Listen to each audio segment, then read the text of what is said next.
3 infants were abandoned in an icy stream, and the injured cowboy leapt to save them. His horse, a tired but loyal chestnut named Scout, stepped carefully over the frozen ground, crunching snow under its hooves. Ethan himself moved cautiously. A few days earlier, he had slipped while repairing a fence, and the fall had left his leg bruised and swollen. Every step sent sharp pain shooting through him, but the cowboy refused to let it stop him. There was work to be done, and the valley did not wait for anyone's injuries. The wind cut through the open landscape like a cold blade, carrying with it the scent of pine, frost, and the distant river. Ethan pulled his coat tighter around him and tightened the scarf around his neck. The world was silent except for the occasional crackle of ice and the soft whinny of Scout. In the midst of this quiet, a sound pierced through the frozen morning, a tiny, almost imperceptible cry. At first, Ethan thought it was a trick of the wind. He stopped and strained his ears, listening closely. There it was again, a small, desperate sound, a cry that no bird, no animal could make. It was human, fragile, and urgent. Ethan's heart quickened. He scanned the area, his eyes narrowing against the reflection of the snow.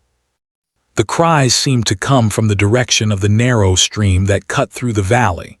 Normally, it was just another frozen ribbon of water, quiet and lifeless in the winter, but today it seemed different. Something, or someone, was calling for help. He nudged Scout forward, trying to keep his injured leg from protesting too loudly.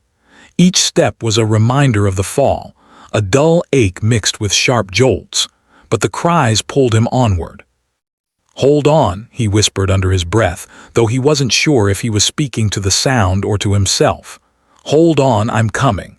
As he drew closer to the stream, Ethan's eyes widened. On the ice near the edge, wrapped in what looked like scraps of cloth, were 3 infants, no older than a few months. Their tiny bodies trembled violently, lips blue, arms and legs stiff from the cold. The sight struck Ethan like a punch to the chest.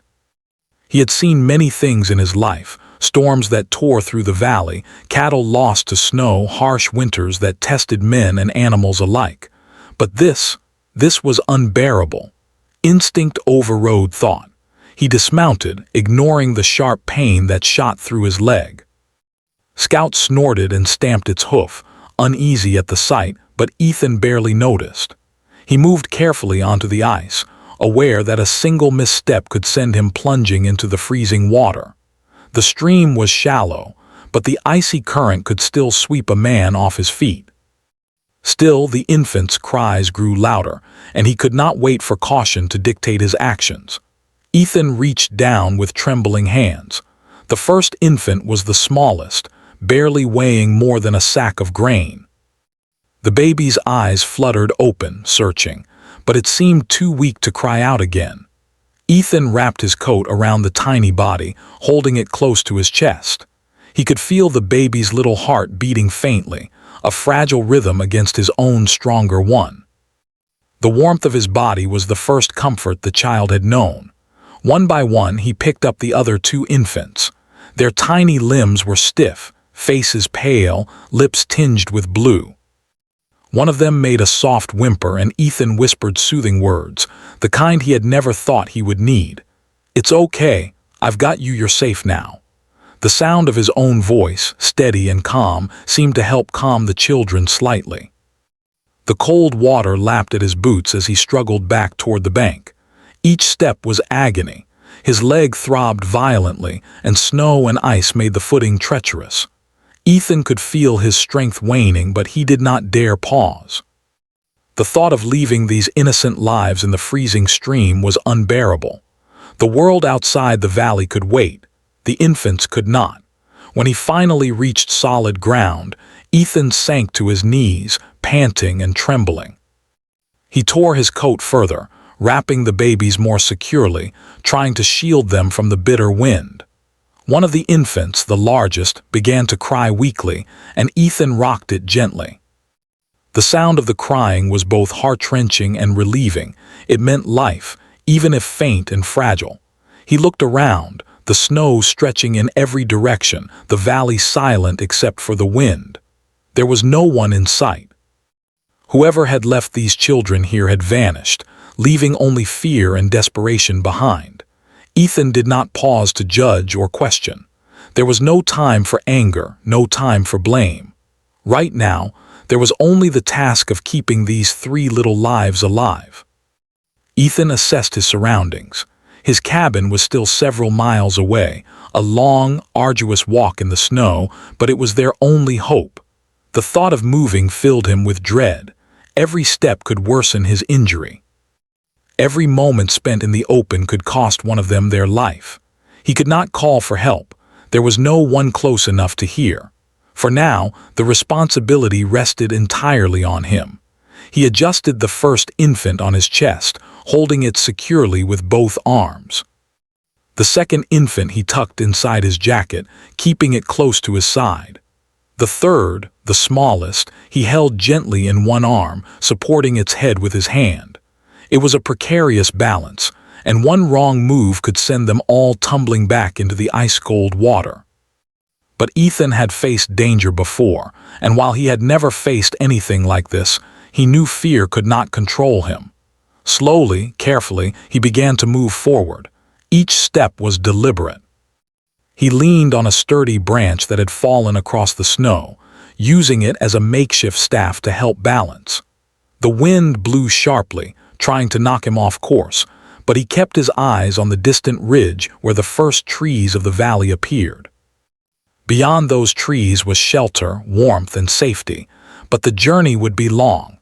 As he moved, he murmured words of comfort to the babies. "Almost there, stay with me, I won't let anything happen to you." The soft tone of his voice, the warmth of his body, and the steady rhythm of his heart seemed to reach them. One of the infants stopped crying briefly, curling into the warmth of Ethan's chest. It was a small victory, but in this frozen wilderness, small victories meant everything. Hours seemed to stretch into eternity as he continued. His leg burned with each step, and exhaustion weighed heavily on his shoulders, but he never faltered. He remembered his own childhood, running through the valleys with his siblings, the safety of his mother's arms, and the feeling of warmth and protection. He knew these children deserved the same chance. He would not let the cold, the ice, or his own pain stop him. By late morning, Ethan's cabin finally came into view, a small wooden structure surrounded by snow-laden pines. Relief surged through him, but he knew the danger was not over. He carefully carried the infants to the door, fumbling with the latch. Inside, the fire was barely alive, smoke curling lazily toward the ceiling. He quickly gathered blankets, piled them on the floor, and laid the babies down gently.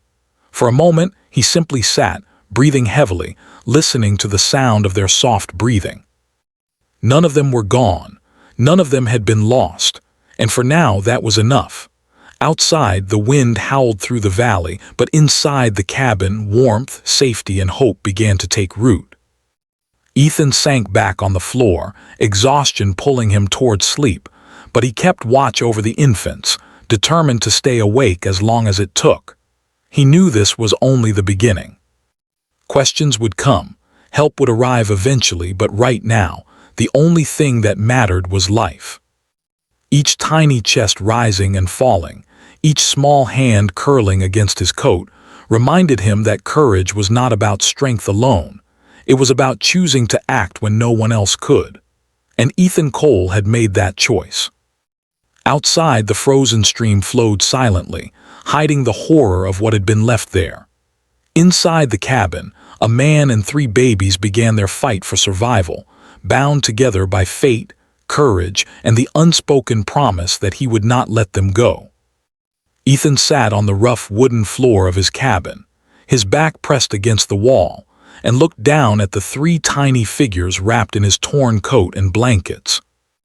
Their little chests rose and fell with shallow breaths, still faint and weak, and he could feel a faint warmth returning to their small bodies. But the danger was far from over. Outside, the winter wind continued to howl, rattling the wooden walls and shaking the thin windows.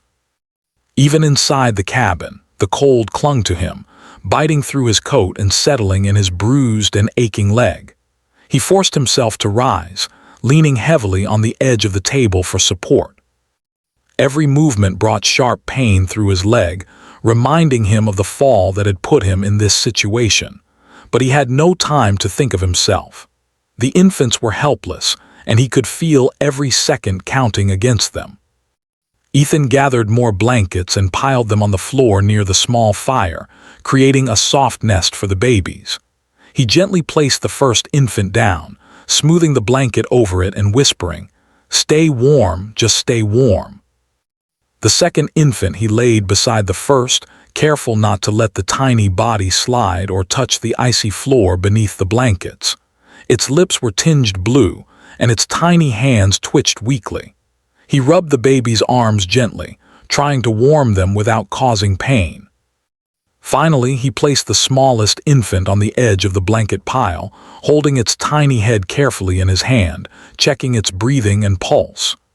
A faint whimper escaped, and Ethan let out a sigh of relief. It was weak, but it was there. He moved to the fireplace, the logs almost spent, and quickly added more wood, striking a match against the flint. The flame caught and danced, casting long shadows across the room, and the warmth slowly began to spread.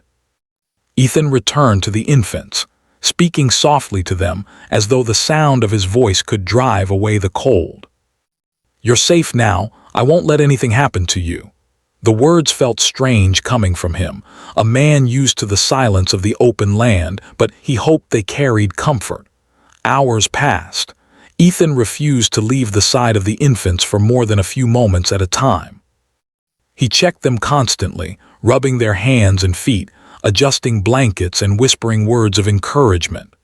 The winter outside seemed endless, the wind relentless, but inside the small cabin, a fragile warmth began to take hold. Still, the babies were weak, their tiny bodies struggling against the frostbite and exhaustion. Ethan knew they would not survive the night without food and more heat. He remembered the small chest of supplies in the corner, the remnants of provisions meant for the ranch hands and the animals during the long winter. Among them, he found a bottle of milk, its seal intact. Carefully warming it over the fire, he prepared to feed the infants, realizing this was another delicate task. One wrong movement, one sudden jerk, and he could harm them. He spoke softly, calming the children, and held the first infant in his arms as it drank slowly, tiny fingers clinging weakly to his coat. The second infant drank more eagerly, its small eyes wide and searching, and for a moment, Ethan allowed himself a brief smile. It was the first sign of life returning, a small victory in a battle that felt impossible. The smallest infant refused to drink at first, curling against his chest and trembling violently. Ethan held it close, rocking gently, speaking in soft, steady tones. "Come on, just a little, you can do it." Slowly, the baby began to take in the milk, tiny lips moving weakly, and Ethan's relief was immense.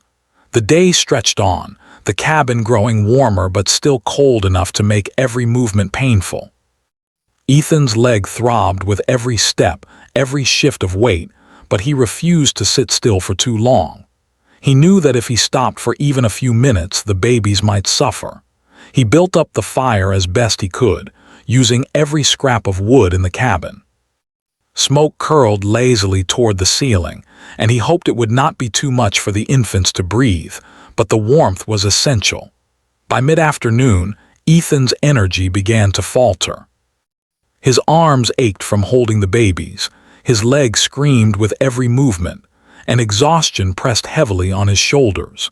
He sat back against the wall, trying to catch his breath, and looked at the small figures nestled together in blankets.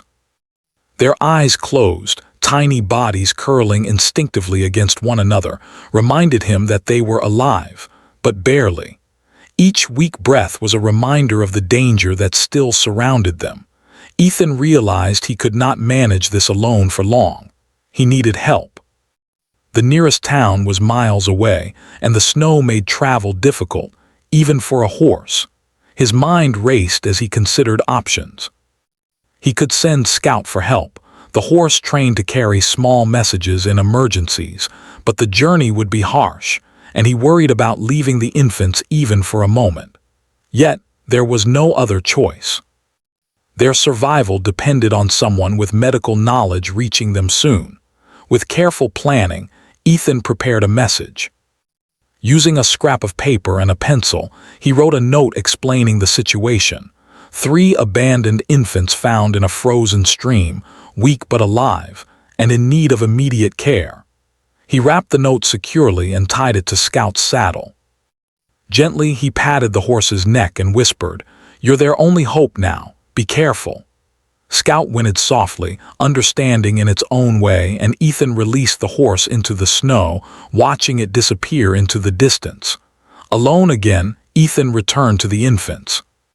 The hours passed slowly.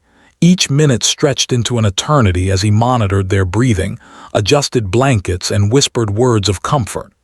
He checked their skin, pressing lightly to feel for warmth, rubbing hands and feet to restore circulation. The cold was relentless, and at times he feared it would win, but he did not allow fear to take hold. Every action, every movement was a fight against the frost and time itself. The smallest infant, who had been the most fragile, finally fell into a gentle sleep, curling into the warmth of Ethan's chest. The sight gave him hope, but he dared not relax. The middle infant stirred, eyes opening briefly, and he smiled faintly, stroking its tiny head. The largest infant, now more responsive after drinking the milk, reached up with a tiny hand, and Ethan held it gently, marveling at the fragile life before him. In these small moments, he found strength, even as his body ached and exhaustion threatened to overcome him. The wind outside howled through the valley, rattling the cabin walls and carrying with it the bitter reminder of the frozen world beyond. Ethan listened carefully, alert for any sound of danger, any sign that someone else might have been nearby when the babies were abandoned. But the valley remained silent, empty except for him, the 3 infants, and the old horse disappearing into the snow with a message for help. Night fell slowly, shadows stretching across the cabin as the fire burned low. Ethan fed the infants again, whispering soothing words, rocking them gently, checking their temperature, and ensuring they were covered as best as he could. He felt the ache of loneliness pressing down, the weight of responsibility heavy on his shoulders, but he knew he could not allow it to crush him. These children depended on him, and he would not fail. Hours passed like this, time marked only by the infants' breaths and the occasional crackle of the fire. Ethan's mind wandered briefly to the parents, if they existed. Who could abandon 3 babies in such cruel cold? Fear and confusion gnawed at him, but he pushed it aside. Now was not the time for anger. Now was the time for action, for survival, for hope. Finally, in the deep hours of the night, Scout returned. Ethan ran to the door, pain shooting through his leg, and opened it to find the horse carrying a small group of townspeople behind it, including a doctor and a sheriff. Relief flooded through him, and he almost forgot the ache in his leg. The doctor hurried inside, assessing the infants immediately, and Ethan explained the situation, pointing to the tiny, bundled figures. The doctor's experienced hands checked the babies, lifting them gently, murmuring reassurances as they assessed breathing, warmth, and circulation. Ethan watched, exhausted but with a growing sense of hope. They were still weak, but they were alive. His heart, which had been weighed down with fear and pain for hours, felt a lightness it had not known since morning. Ethan realized that his journey was not over. The babies would need care, attention, and warmth, but for the first time he could see a path forward. They had survived the cold stream, the icy walk, and the long hours alone with him in the cabin. Now, with the help of others, they had a chance to survive fully. He sank to the floor again, exhausted beyond measure, but with the satisfaction of knowing that he had done everything he could. The infants slept peacefully in their blankets, wrapped in warmth, and the small cabin no longer seemed so empty or cold. The night stretched on, but Ethan felt the promise of life and hope settle in his chest, as fragile and powerful as the tiny hearts before him. In the quiet of the winter night, one injured cowboy, 3 abandoned infants, and the valley around them seemed to breathe together. The storm outside raged on, but inside there was warmth, courage, and the unspoken bond of survival, a reminder that even in the harshest conditions, life could endure. The first light of dawn seeped through the small cracks in the cabin walls, painting soft, pale streaks across the wooden floor. Ethan Cole had not slept. His back ached from sitting in one position for hours, and his leg throbbed sharply every time he moved even slightly. Yet he could not rest, not when 3 tiny lives depended on him. The infants stirred gently, their weak whimpers echoing the fragility of the morning. He leaned over them, whispering words of comfort, letting them feel his warmth, hoping it would reach them deep inside where the cold had begun to take hold. Ethan's mind wandered back to the stream, to the icy water and the fear that had gripped him when he first saw the children. The memory of their blue lips, of their trembling bodies, still haunted him. He shivered despite the blankets and the fire, and the ache in his leg seemed sharper now, a reminder that he was human, vulnerable, and exhausted. But exhaustion was a luxury he could not afford.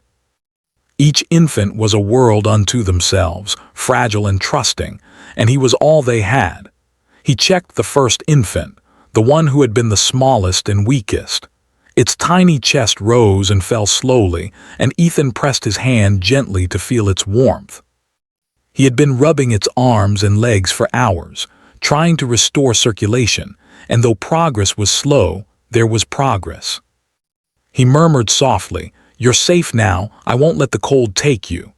The baby's small fingers curled weakly around his thumb, and for the first time since the rescue, Ethan allowed himself a faint smile.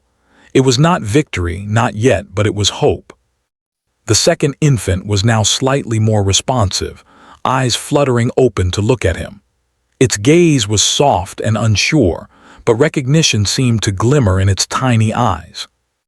Ethan spoke gently, "It's okay, I'm right here. You're not alone." The words felt strange coming from a man used to silence, but he found a strange comfort in speaking aloud, in letting the infants know that they were not forgotten. Slowly, he adjusted the blankets, making sure each child was insulated from the cold floor. The third infant, smallest of all, had curled into a ball, sleeping fitfully against the warmth of Ethan's chest. Ethan realized that the fire would not last much longer. The cabin was small, and the cold of the valley seeped into every corner. He gathered more wood from the pile near the door, careful not to disturb the infants, and fed the fire. The flames grew higher, filling the room with warmth and a faint smell of smoke. He returned to the children, adjusting their positions, whispering soft encouragements and checking each tiny pulse. He knew that warmth alone would not be enough. The babies needed food, fluids to prevent dehydration, and constant attention. Ethan remembered the bottle of milk he had prepared earlier. Slowly, carefully, he fed each infant in turn, making sure none choked or struggled. His hands trembled from exhaustion and pain, but he held them gently, supporting their tiny heads and bodies, whispering soft reassurances as they drank. It was a slow process, and it drained him, but he could not stop. Time stretched endlessly. The sun rose higher, but the valley remained a frozen, silent place. Outside, snowflakes drifted lazily from the gray sky, covering the cabin roof in a soft blanket.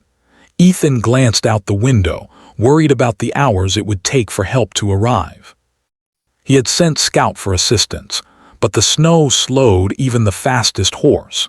He had to prepare for the possibility that he might need to care for the infants alone for the entire day, maybe even longer. He checked the first infant again, noting a slight color returning to its lips. Relief filled him, but he did not allow himself to relax. He rubbed the child's arms and legs, speaking in gentle, steady tones.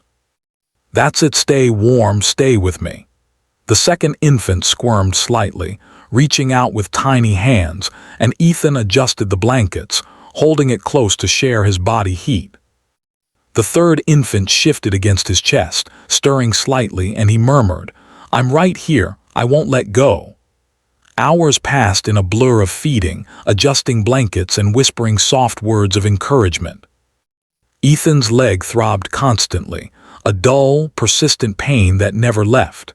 His back ached from leaning over the infants, and his arms felt heavy from holding them for so long. Yet, he pushed through the exhaustion, knowing that even a moment's lapse could cost them their lives. He refused to think of his own suffering. The infant's survival was all that mattered. By mid-afternoon, he began to feel the weight of the long hours. His eyelids grew heavy, and his breathing became labored.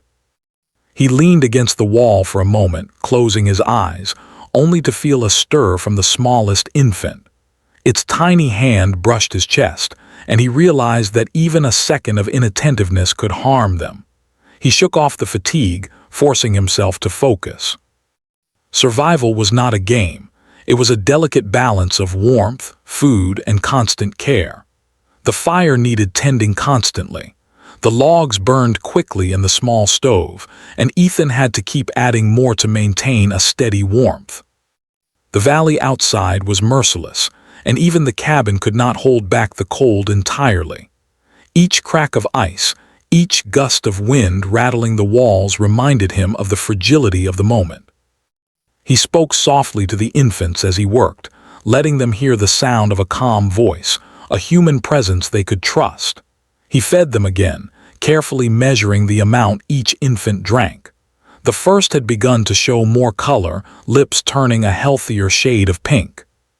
The second had stopped whimpering and seemed more aware of its surroundings, tracking Ethan's movements with bright eyes. The smallest was still fragile, but now slept more soundly against his chest. Ethan allowed himself a small sigh of relief, but quickly reminded himself that the battle was far from over. As the day wore on, Ethan noticed subtle signs of recovery in the infants. Their tiny hands moved more, their breathing grew steadier, and they responded faintly to the sound of his voice. It was enough to keep him going, to fight through the pain in his leg and the bone-deep exhaustion. He had lived through many harsh winters, but none as challenging as this. The fight for survival was more than just a physical struggle. It was a test of patience, courage, and determination. Ethan's thoughts drifted briefly to their mother. Who could leave 3 infants in a freezing stream, so vulnerable and helpless? Fear, despair, or desperation must have driven her, he thought, but he pushed these questions aside. There was no time for judgment, no time for anger. The moment required action, vigilance, and hope. The infants depended entirely on him, and he would not fail them. Even as night began to fall again, the struggle continued. Ethan rotated the infants, adjusting their positions to ensure each received warmth, checking their breathing, rubbing their limbs, and feeding them small amounts of milk. The fire had burned low again, and he added more logs, careful not to let the flames grow too high or smoky. Every action was precise, measured, and deliberate. There was no room for mistakes. By late evening, his exhaustion became unbearable. His eyelids drooped, his back ached, and his leg throbbed with a sharp, unrelenting pain. Yet he forced himself to stay awake, leaning back against the wall only briefly, closing his eyes for a few seconds, and opening them again at the slightest stir from the infants. The smallest shifted slightly, and Ethan's heart leapt. He could not risk letting them suffer even a moment longer. The hours dragged on, marked only by the baby's breathing and the crackling of the fire. Ethan spoke softly to them, telling stories he barely remembered from childhood, humming old songs his mother had sung, and whispering words of comfort he hoped would reach their tiny hearts. He held each infant when needed, shifted blankets, and made sure they stayed warm. His body ached, but his mind focused solely on their survival. Outside, the wind howled relentlessly, carrying the bitter chill of the valley into the cabin. Ethan knew the snowstorm could grow worse during the night, but inside there was warmth, care, and a fragile sense of security. The infants were alive, and he had kept them that way. Slowly, he began to feel a quiet satisfaction mixed with fatigue. They were still weak, still in danger, but hope had begun to grow. Hours turned into the deep night, and Ethan finally allowed himself a brief moment of rest. He propped the smallest infant against his chest. The other two nestled in blankets beside him and leaned back against the wall. His eyes closed for a moment, and in the quiet darkness of the cabin, he could feel the fragile pulse of life in each tiny chest. He knew he could not rest long, but even this brief pause filled him with renewed strength. The night passed slowly, the wind continuing to lash against the walls, snow piling up against the door. Ethan maintained his vigil, checking the infants, feeding them, keeping them warm. Each breath they took was a victory, each small movement a promise that survival was possible. The morning light would bring help, he hoped, and for the first time he felt a flicker of confidence that they might make it. By dawn, the infants were stronger than when he had first found them. Their weak cries had turned into soft murmurs, their skin warmer, their eyes more alert. Ethan felt a deep sense of relief, tempered by the knowledge that the next hours would be crucial. He had kept them alive through the night, through the frozen valley, and through his own exhaustion.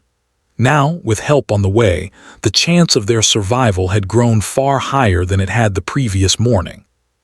Ethan sat back, breathing heavily, and looked at the three small faces before him. Each child was a miracle in its own way, a fragile testament to courage, determination, and the warmth of human care. Outside, the valley remained cold and unyielding, but inside, hope had taken root, and life had survived against impossible odds. The first rays of the morning sun filtered weakly through the frost-covered windows of Ethan Cole's cabin. Inside, the warmth of the fire battled against the lingering chill, but the room was no longer lonely. Three infants lay nestled in blankets, breathing steadily, their tiny bodies finally showing signs of strength. Ethan sat back against the wall, his leg throbbing painfully, his back stiff and sore, but a quiet sense of relief had begun to settle over him. For the first time since discovering the abandoned children, he allowed himself to breathe deeply. But relief was short-lived. Beyond the cabin, the frozen valley remained harsh and unyielding. The wind howled through the pines, rattling the windows and shaking the fragile roof. Ethan knew the infants would need more than warmth and rest. They would need proper care, nourishment, and attention that he could not provide alone. Hours had passed since he had sent Scout to town, and though he had no control over the speed of the horse or the distance to the nearest doctor, he hoped the message had reached someone who could help. Suddenly, the distant sound of hooves on snow reached his ears. His heart leapt. Could it be? He pushed himself to the door, ignoring the pain in his leg, and peered out into the brightening morning. There, approaching through the snow, were figures riding toward him, Scout leading the way, carrying a small group of townspeople. Among them was the town doctor, a kind-faced man named Dr. Simmons, and the local sheriff.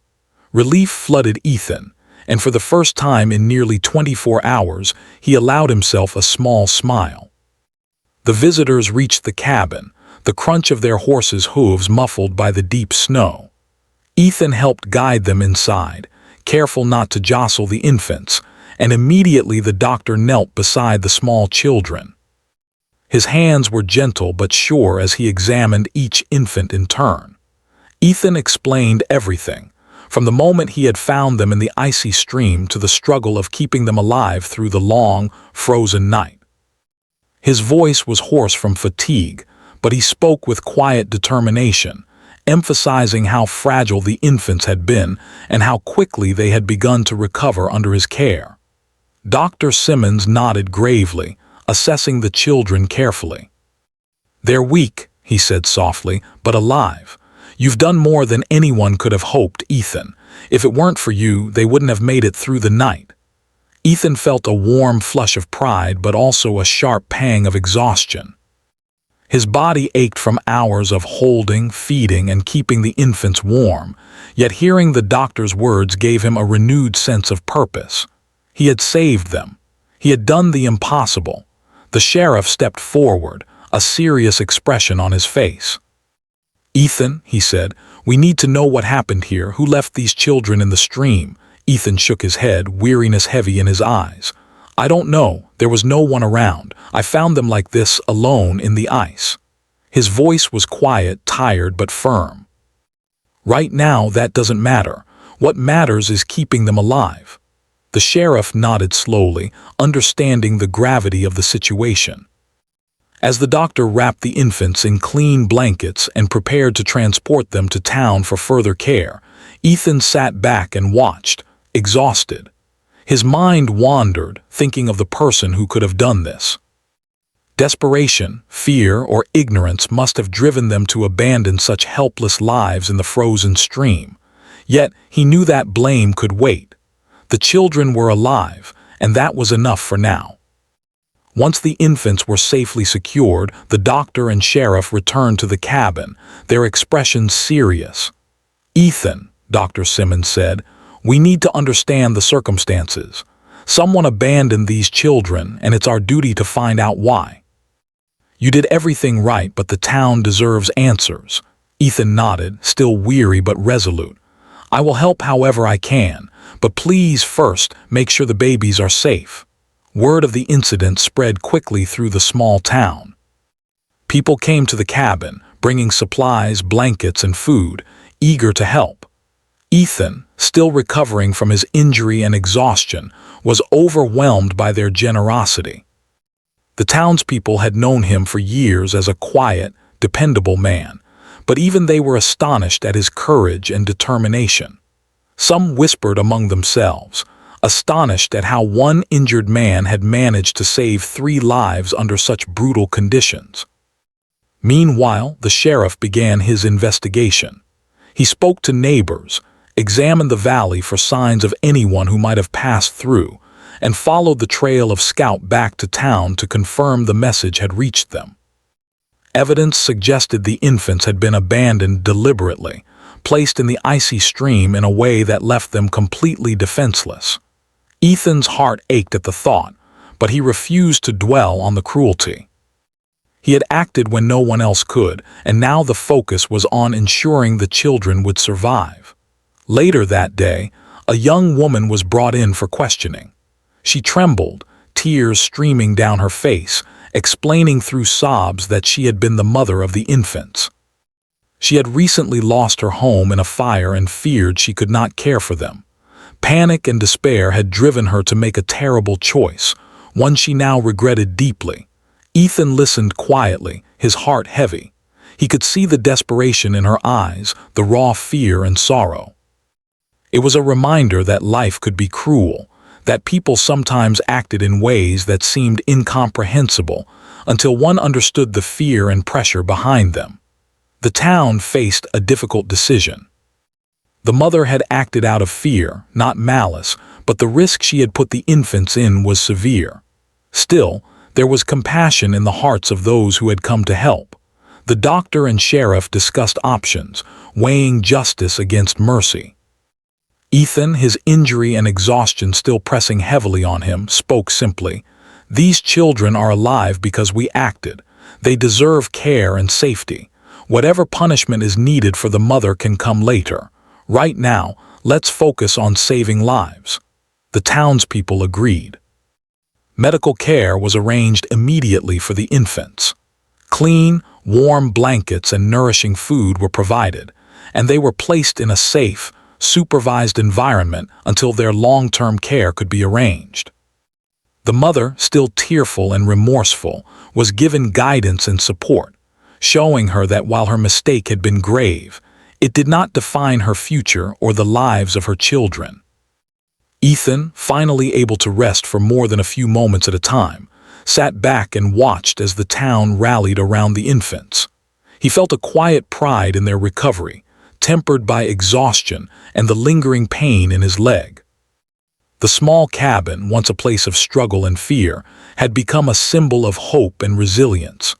One man's courage had inspired an entire town to act, and in doing so, 3 lives had been saved.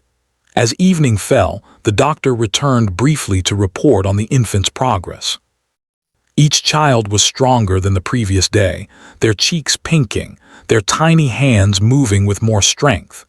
Ethan allowed himself a moment of relief, knowing that while the road ahead was long, the worst had been avoided. The infants were alive, cared for, and safe. He had done everything he could, and the rest was now in capable hands. The sheriff, satisfied that the immediate situation was under control, spoke privately with Ethan. "You did everything right," he said. "You saved lives that could have been lost in minutes. The town owes you more than words can say." Ethan nodded quietly, still worn and tired, but feeling the warmth of gratitude and respect. He had acted when no one else could, and the results were clear. Life had triumphed over danger, and hope had prevailed over despair. That night Ethan returned to his cabin, the fire crackling warmly, and finally allowed himself to sit in peace. The infants were safe. The town had taken up the responsibility, and for the first time in 2 long days, he could close his eyes without fear. Sleep came slowly, but it was deep and restorative, filling him with strength for the days to come. Though the valley outside remained harsh and cold, inside the cabin, the world felt safe and alive. The events of the past day would linger in Ethan's memory forever. The frozen stream, the trembling infants, the long hours of care, and the courage it had taken to act when every obstacle seemed insurmountable. In that quiet moment, he realized something profound. Sometimes, life demanded action in the face of fear, and even one person, acting with courage and compassion, could change the course of multiple lives. By morning, the town had begun to make arrangements for the long-term care of the infants, ensuring that each would grow strong, safe, and loved. The mother was guided toward rehabilitation and support, given a second chance to rebuild her life. And Ethan, though still recovering, knew that the most important part of the story had already been written. 3 tiny lives, abandoned and helpless, had survived because of courage, determination, and the warmth of human care. As he looked out over the frozen valley, Ethan felt a sense of quiet accomplishment. The snow sparkled in the sunlight, the wind blew gently now instead of harshly, and the world seemed to hold its breath, waiting for the next moment. The valley had been harsh, unforgiving, and cold, but it had also shown the power of human kindness, the strength of compassion, and the courage that could rise even in the most desperate circumstances. The weeks that followed were a blur of activity, hope, and recovery. The 3 infants, once frail and trembling in the icy stream, had begun to thrive. Under the care of the town doctor and a small group of devoted townspeople, they grew stronger each day. Their cheeks rounded, their tiny fingers flexed with strength, and their weak cries had turned into healthy little sounds of life.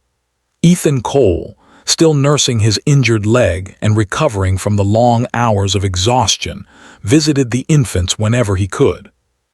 He never missed a day, sitting quietly by their side, smiling as he watched them respond to gentle touches, soft voices, and the warmth of love and care. The mother, a young woman who had abandoned the infants in a moment of fear and desperation, had returned to town under the guidance of the sheriff and doctor. She spent long hours learning to care for herself and seeking help to rebuild her life.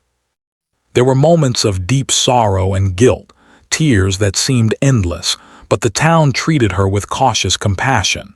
They had seen her fear, and they had seen Ethan's courage. They understood that sometimes people made terrible choices when they felt alone and desperate.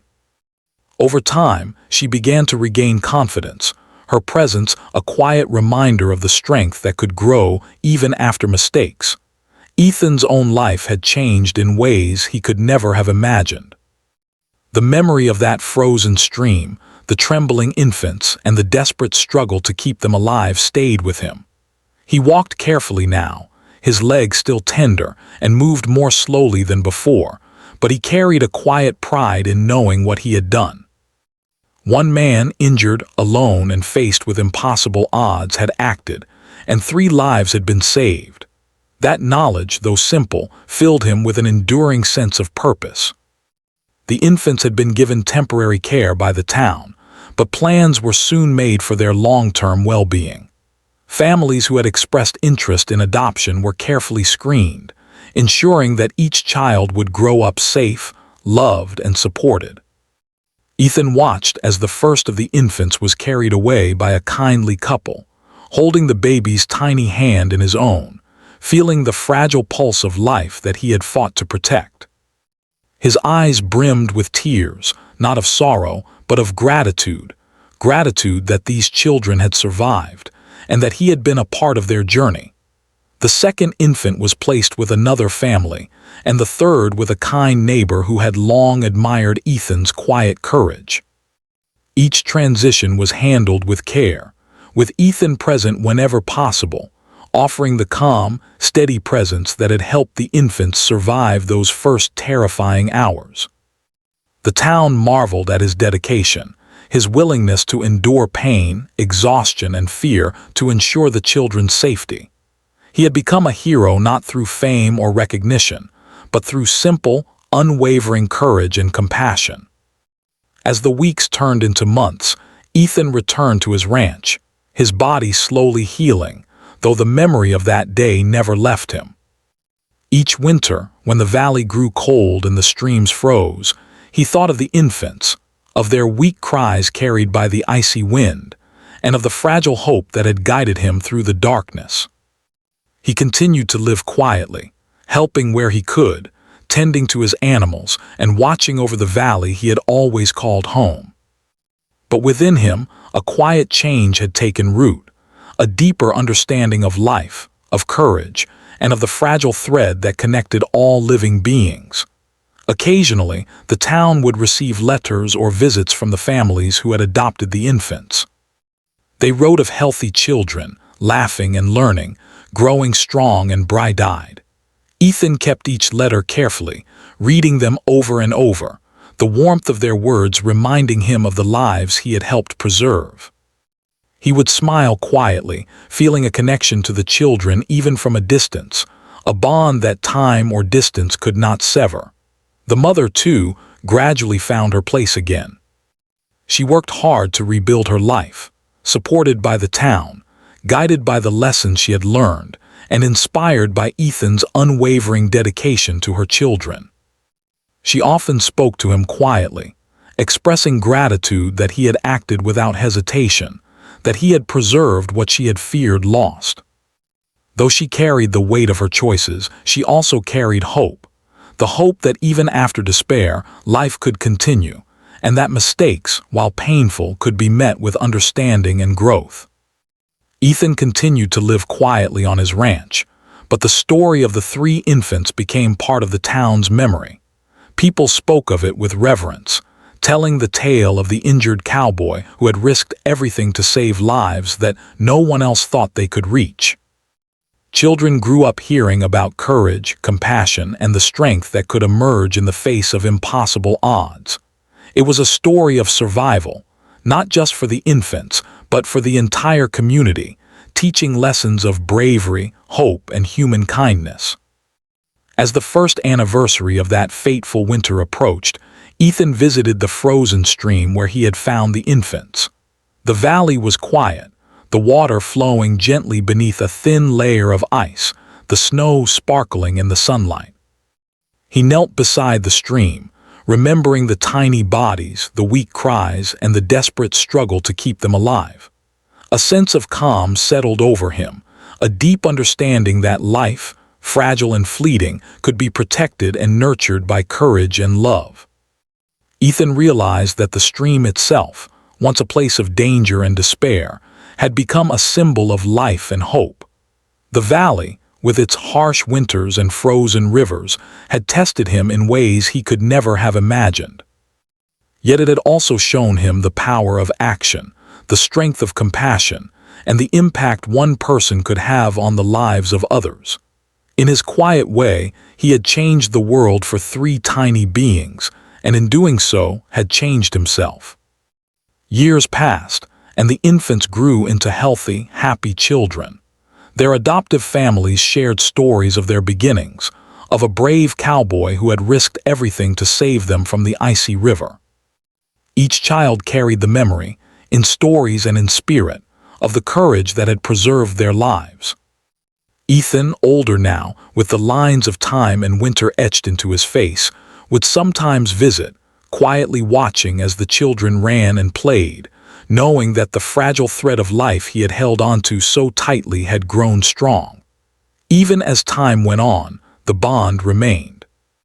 The children never forgot the man who had saved them, and Ethan never forgot the tiny hands that had clutched his own in the snow, the fragile lives that had trusted him entirely.